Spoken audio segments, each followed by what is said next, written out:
Hey, Rich. What's up, Richard? Hey, how you guys doing? Fine, All right, man. how you doing this morning? I'm doing well. Thank you for taking the time to talk to me. Thanks Oh, for no having problem, us. man. Appreciate you. No problem. Okay, so let's get right to it. Mo, how was your first season as a judge on the BBQ Pitmaster show? It was great. Great experience, man. That's all I can say. It was a great experience. What did you learn compared that you were previously a contestant? For me personally, it's just another layer of depth, and for me, it was just a great experience for me. You know what I mean? Just giving these pitmasters, you know, what I think and in my mind, what good barbecue is. Tuffy, how did Mo do on his first season? You know, this might have been Mo's first time on the show, but if you can't tell, Mo is an expert when it comes to judging barbecue. We had a great time. Chemistry between he and Myron and I up there was great. We had a really good time. We had some great entries this year. Makes it really hard, you know. It's like, you know, with what's at stake with the whoever wins that, you really want to do a good job and make sure that whoever cooked the best that day is the one that wins, you know. But, you know, we had a great time. You know, we came to the races this weekend, and we're tailgating. And, you know, we've been judging so much together, but we're competitors and cooks at heart. So we got up this morning real early. We drove down to the Walmart. They had we really like either Smithfield or Farmland ribs. We went in there. They had some beautiful both baby back ribs and some St. Louis cut ribs, and we're having a friendly competition. That's right. Mo's cooking St. Louis cuts. He made a sauce and made a rub. I'm doing what I call my sweet southern baby back ribs, and we're having a little friendly competition. And whoever wins, the other's got to buy dinner tonight, which I'm sure is going to be pork of some sort. But for lunch, it's ribs today. Awesome. Tuffy, how you've been kicking up the circuit, winning, you know, 2 big major championships last year, and then also I just watched the Kingsford Invitational this year. Do you think that you're going to have the same juice to compete this year at the Royal and the Jack? You know, Rich, I don't get to cook as much as I'd like to. I cooked in Washington, D.C. here last weekend, had a pretty good show in there, went to Memphis in May before.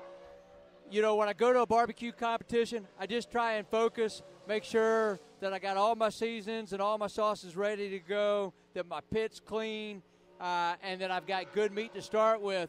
After last year just being so fortunate, you know, I don't know, I've probably already gotten more share than what I should have gotten, but, you know, we're going to cook 5 contests this year in total. We've already cooked 3. We've got 2 more to go, and we're just going to put our best meat in the box.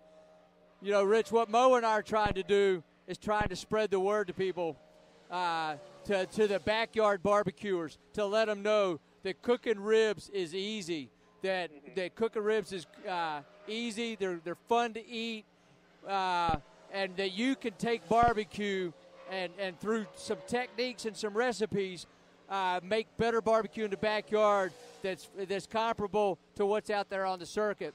If you go to ReadySetRibs.com, we've shared some methods, some techniques, and some recipes that hopefully can take, you know, everybody that comes to your site and teaches them, you know, some practices that'll take their barbecue, and if they want to go to the competition, hopefully get their name called and get a ribbon.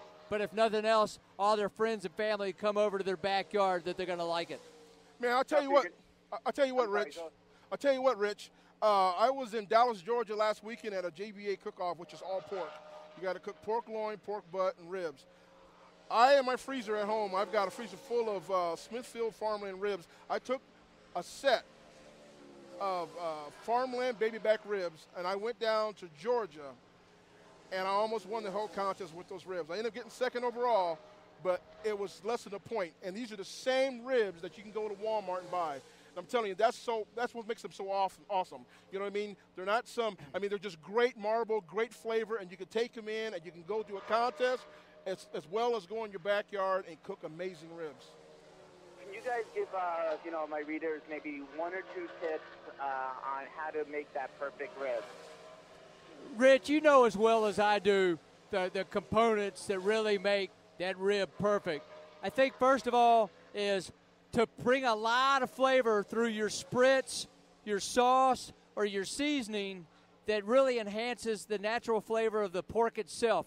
But remember, whatever you put on there, you want to taste the pork. You want to taste the meat. So it's a nice marriage of all those flavors coming together. But let your pork shine. Perfectly cooked ribs. I know everybody out there in America loves a falling off the bone rib, and they're really good to eat. But a perfectly cooked rib is where you hit that magic spot where you cook it to where it's melt in your mouth tender, it's juicy, it's got a silky chew. That can come from just cooking it to that right doneness, probably somewhere between 200 and 205 degrees. You know this as well too, Rich. Aluminum foil is your friend. Once you've got a nice color, nice smoke on your ribs, wrap it in aluminum foil, return it to the cooker. That'll keep the moisture in, regulate how much smoke that goes on that product. You know, those are just a couple of the tricks. Mo, what about you? Take your time. Don't rush it. You know what I mean? Good ribs, man, you can cook at 250, 260, 240 degrees in pit temperature. Take your time, and if you take a rib and let's say 3 hours in, 3 or 4 hours in, you grab the rib and it starts to break, it's done. A simple tip also too is to take go to Walmart and get a probe and stick it in the meat between the two bones. And like Tuffy was saying, 203, 204, 205, that rib is going to be done. It's going to be real consistent. And that, therefore, you're going to have a better product in the end. Your family's going to enjoy it. Your friends are going to enjoy it. And you're going to have a moist, tender rib. Well, I must say you guys are definitely true ambassadors of barbecue. And thank you for sharing your tips, and keep on smoking on the circuit. We'll definitely be in touch and follow all your adventures. Rich, thank you for having us. Appreciate you. Not a problem. Have a good day. All right, you too. Take care. Bye-bye. Bye-bye.